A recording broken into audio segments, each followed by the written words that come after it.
जय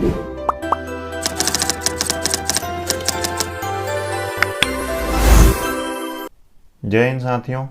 तो आज हम बात करते हैं भारतीय संविधान के भाग 1 के बारे में। भाग 1 में दिया गया है कि संघ एवं उसका राज्य क्षेत्र, जो कि अनुच्छेद 1 से लेकर अनुच्छेद 4 तक है। दोस्तों, अनुच्छेद 1 में यह निर्धारित किया गया है कि भारत अर्थात इंडिया राज्यों का संघ होगा। यह व्यवस्था दो बातों को स्पष्ट करती है। पहला, देश का नाम, और दूसरा, राज्य पद्धति का प्रकार। दोस्तों, संविधान सभा में देश के नाम को लेकर किसी तरह का कोई बात नहीं रखा गया था, जबकि कुछ सदस्यों ने सलाह दी थी कि इसके परंपरागत नाम भारत को ही रहने दिया जाए, जबकि कुछ आधुनिक इंडिया के पक्ष में थे। इस तरह संविधान सभा ने दोनों नामों इंडिया और भारत को स्वीकार किया। दोस्तों, अनुच्छेद 1 के अनुसार भारतीय क्षेत्र को 3 श्रेणियों में बांटा गया है। पहला कि राज्यों के क्षेत्र, दूसरा संघ क्षेत्र, तीसरा ऐसे क्षेत्र जो किसी समय भारत सरकार द्वारा अधिगृहीत किया जा सकता है। दोस्तों, राज्यों एवं संघ शासित राज्यों के नाम एवं उनके क्षेत्र विस्तार को संविधान की पहली अनुसूची में दर्शाया गया है। इस समय अनुसूची में 28 राज्य तथा 8 संघ राज्य क्षेत्र सम्मिलित हैं। दोस्तों, राज्यों के संबंध में संविधान के उपबंध की व्यवस्था सभी राज्यों पर समान रूप से लागू की गई है, जबकि भाग 21 के अनुसार कुछ राज्यों के लिए विशेष उपबंध है। इसमें प्रमुख राज्य शामिल हैं, जैसे महाराष्ट्र, गुजरात, नागालैंड, असम, मणिपुर, आंध्र प्रदेश, तेलंगाना, सिक्किम, मिजोरम, अरुणाचल प्रदेश, गोवा एवं कर्नाटक। इसके अतिरिक्त 5वीं एवं 6ठी अनुसूचियों में राज्य के भीतर अनुसूचित एवं जनजाति क्षेत्रों के प्रशासन के लिए विशेष उपबंध है। दोस्तों, अनुच्छेद 2 में यह उपबंध है कि संसद विधि द्वारा ऐसे निबंधों एवं शर्तों पर जो वह ठीक समझे संघ में नए राज्यों एवं उनकी प्रवेश और स्थापना कर सकता है। इस तरह अनुच्छेद 2 के तहत संसद को 2 शक्तियां प्रदान है। पहला कि नए राज्यों को भारत के संघ में शामिल करें, और दूसरा जो है नए राज्यों की गठन करने की शक्ति है।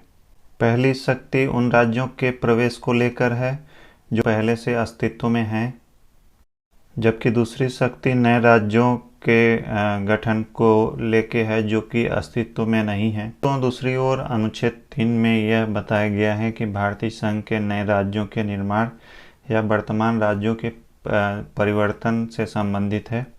दूसरे शब्दों में बोला जाए तो अनुच्छेद 3 में भारतीय संघ के राज्य के पुनर्सीमन की व्यवस्था करता है। पुनर्सीमन मतलब दोस्तों उनके सीमाओं में घटाना या बढ़ाना, या उनके नाम को लेकर कोई परिवर्तन करना, ये पुनर्सीमन होता है। बताया गया है कि किसी राज्य में उसका राज्य क्षेत्र अलग करके अथवा किसी राज्य क्षेत्र को किसी राज्य के भाग के साथ मिलाकर नए राज्य का निर्माण कर सकती है, और किसी राज्य का क्षेत्र बढ़ा सकती है, किसी राज्य का क्षेत्र घटा सकती है, किसी राज्य की सीमाओं में परिवर्तन कर सकती है, किसी राज्य के नाम को परिवर्तित कर सकती है। दोस्तों, अनुच्छेद 3 में प्रमुख 2 शर्तें भी हैं, जो कि परिवर्तन से संबंधित कोई भी विधेयक राष्ट्रपति की सिफारिश के बाद ही संसद में रखा जा सकता है। दूसरा यह है कि राष्ट्रपति द्वारा यह विधेयक प्रभावित होने वाले राज्य के विधानमंडल को भेजा जाएगा।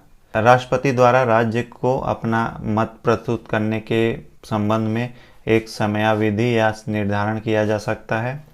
राज्य द्वारा अभिव्यक्त किए मत को स्वीकार अथवा अस्वीकार करने के लिए संसद बाध्य नहीं है।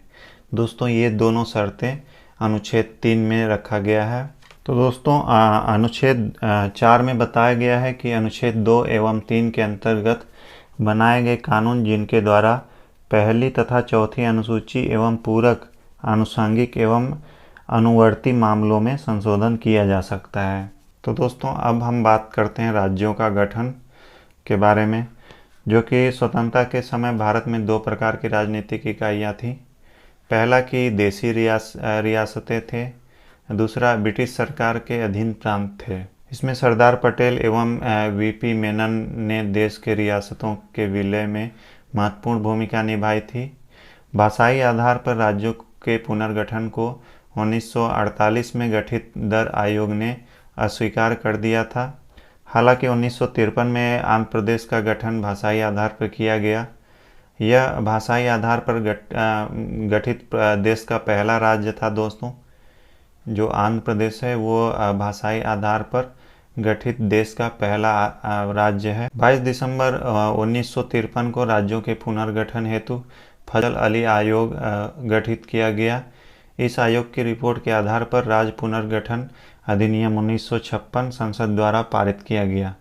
इस अधिनियम में कुल 14 राज्य थे, जो कि आंध्र प्रदेश, असम, बम्बई, बिहार, जम्मू कश्मीर, केरल, मध्य प्रदेश, मद्रास, मैसूर, उड़ीसा, उत्तर प्रदेश, पंजाब, राजस्थान एवं पश्चिम बंगाल तथा 6 केंद्र शासित प्रदेश जो कि दिल्ली, मणिपुर, त्रिपुरा, हिमाचल प्रदेश, अंडमान निकोबार द्वीप और द्वीप समूह एवं लक्षद्वीप, मिनिकॉय एवं अमन द्वीप थे।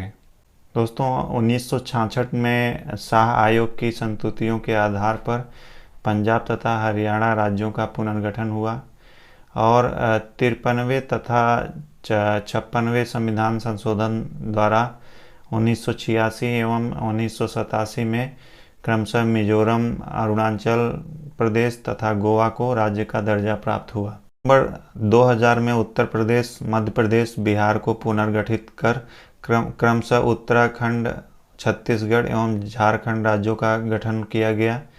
जून 2014 को आंध्र प्रदेश पुनर्गठित कर तेलंगाना राज्य का गठन किया गया। दोस्तों 1960 से 2014 के दौरान राज्यों के दर्ज नाम एवं नाम में परिवर्तन कुछ राज्य हैं। दोस्तों यह रहा भाग 1, जो कि आज चर्चा की है संघ एवं उसके राज्य क्षेत्र के बारे में, कि किस तरह नए राज्यों के प्रवेश और नए राज्यों के नाम और उनके सीमाओं में परिवर्तन किस अनुच्छेद के तहत किया जा सकता है।